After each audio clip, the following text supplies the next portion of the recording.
My name is Duddits, I love builds and stuff. Today's video is going to be about an exotic chest piece on the Warlock that's already extremely strong. Now, the Starfire protocol, this chest piece enables you to spam fusion grenades with massive damage, but Bungie are buffing this, but this video is going to be about an alternative setup which gives you even more grenades than intended, so stay with me. The Starfire protocol, fusion harness, fusion grenades have an additional charge, so you get 2 of them, 2 fusion grenades, and it recharges from empowered weapon damage. With empowered weapon final blows, granting more energy, defeating targets with fusion grenades gives you infinite rifts. Pair it up with your touch of flame to enhance your fusion grenades, and it's just an absolute monster. But you're going to get infinite class ability every time you get a kill.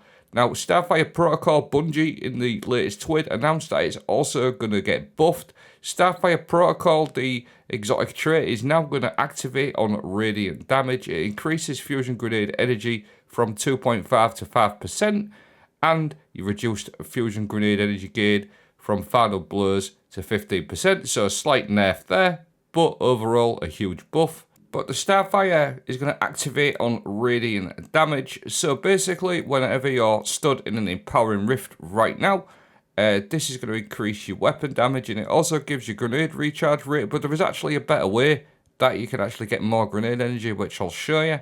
Just for now, I'm going to show you what the empowering rift does. If you just keep an eye on that bottom left, you're getting about 2.5% at the moment. Now bear in mind, you're going to get 5% as well in the buff, which I still think my other way is better, so stay with me. But you can see in this clip here, just by standing in your fusion, your empowering rift, you're going to get 2.5% up to 5% fusion grenade energy on hits with your empowered weapons. But here's the twist: do not run empowering rift. I will explain why. If you run Ember of Benevolence, applying restoration, cure, or radiant to allies grants increased melee and class ability in regeneration for a short duration. It gives you 400% extra grenade recharge rate, melee, and class ability. So every time you activate cure, radiant, or restoration, you're going to get 400% increased grenade recharge rate, which outweighs the 2.5% damage that you get from standing in empowering rift. Look at the state of that on that bottom left. Look how fast you are getting that grenade back, and all you have to do is keep popping your healing rifts, which you do all the time with Starfire Protocol, because every time you get a fusion grenade kill, it's going to give you class ability, so you can just keep over and over again putting that healing rift down, and as long as your teammate keeps standing in and out of that, you're going to get that 400% recharge rate. Absolutely nuts. It's what I would run all of the time. If you add in Ember of Torches, powered melee attacks against combatants make you and your nearby allies radiant. So you've got your healing from your healing rift, and you're going to give your teammates radiant. That is also going to proc your benevolence as well. So you've literally got that Ember of Benevolence going all of the time from your healing your teammates and giving your teammates radiant, which just extends that 400% grenade recharge rate. This is why all my Starfire builds do not revolve around empowering rifts. It's just absolutely broken. Now, to apply cure, restoration, and radiant, we've got all sorts of different ways. You've got things like heal clip as well. That's also going to keep your Ember of Benevolence nice and topped up. Weapons with heal clip, there's various different weapons. There's also a couple of exotics. Just for example, we've got the Red Death Reformed.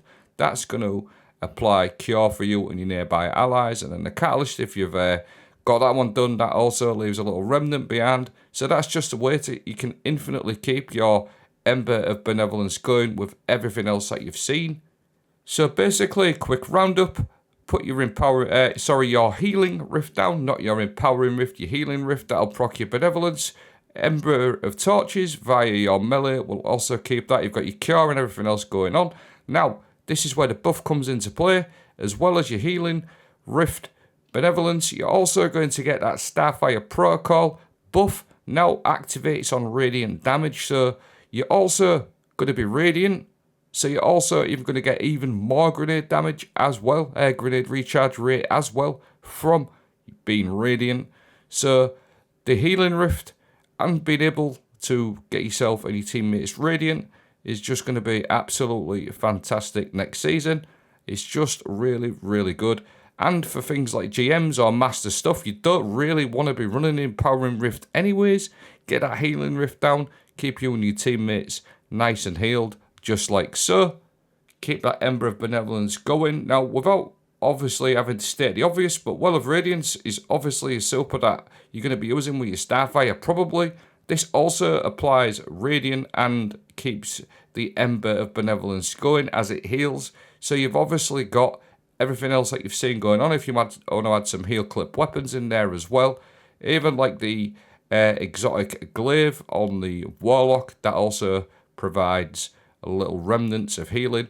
You've got your Well of Radiance to keep your Ember of Benevolence going, give your teammates lots of healing, and an extra 25% damage on your Radiant. And again, that Radiant buff to Starfire Protocol is just going to be absolutely great inside of a Well of Radiance. Now, like I said at the beginning of the video, because it's not really a solar season, and I think what happens with certain exotics, if they get like some sort of nerf, people automatically just assume that they're just really, really bad. They are not. This chess piece, this season, in the last couple of seasons, I've just used it all of the time in quite a lot of GMs and stuff like that, so don't get fooled, it's already good now. Like, honestly, with this setup, it's so strong. Fusion grenades are absolutely insane. And this season, it's not even a solar season. And by all sort of feedback that I've seen and clips and things like that from Bungie, it looks like it's going to be a solar season. I'll show you some mods as well that really make this work nicely. Grenade kickstart, your grenade energy is fully expended. Your armor charge consumed and you gain additional grenade energy every time you throw a grenade. Firepower, your grenade final blows create orbs of power. You're going to get loads of orbs of power. You get firepower going all of the time. Momentum transfer, causing damage with a grenade, reduces your melee cooldown. You can keep your Ember of Torches going nicely. Fear grenade kickstart, bang on stacks, picking up an orb of power, grants you an additional stack of armor charge. So you got like 2 or 3 armor charges for your grenade kickstart.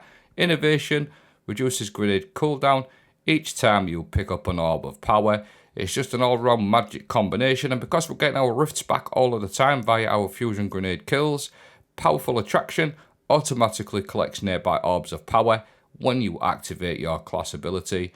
2 of them, and then stick a bomber on, just for a bit of extra top up. All them working together is just absolutely fantastic with everything else that you've seen. Just the whole sort of package of Starfire Protocol with the Healing Rift is just excellent. Just for things like this really. There's loads of examples I could show you. I was doing a Master Vlog last night with a couple of first timers, and it's just really nice. One was doing like the Oracle challenges, for example, just being able to keep your teammates healed all the time, like infinitely. Get a fusion grenade kill, keep that rift down, get that Ember of Benevolence going all of the time. It's just really, really nice. And obviously, like I mentioned, we're going to get a solar season. Maybe we might even get something like Withering Gaze back, where we'll apply debuffs for solar abilities as well, something like that. But for DPS situations, it's also extremely, extremely strong. Very versatile as well, just to finish off the video. Loads of different ways you can use it. GMs, DPS, master stuff, absolutely insane. I hope you enjoyed this video. Different way of building into Starfire Protocol. Let me know what you think. Thanks for watching. Have a great day.